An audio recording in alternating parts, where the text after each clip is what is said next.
থানায় গিয়ে সেদিন ভোরে বললে কেঁদেই হাবু, নালিশ আমার মন দিয়ে খুব শুনুন বড় বাবু।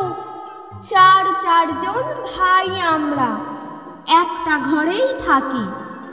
দুঃখে আমি সারা দিন রাত ভগবানকেই ডাকি। বড়দা ঘরেই 7টা বেড়াল পোষেন ছোট বড়, মেজদা পোষেন 8টা কুকুর, যতই বারণ করো। সেজদা পাগল 10টা ছাগল রাখেন ঘরেই বেঁধে।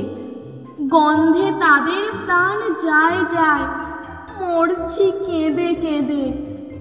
দারোগা বাবু বললে, হাবু তোমরা কি সব ভুলো? সদাই খুলে রাখবে ঘরের জানলা দরজাগুলো।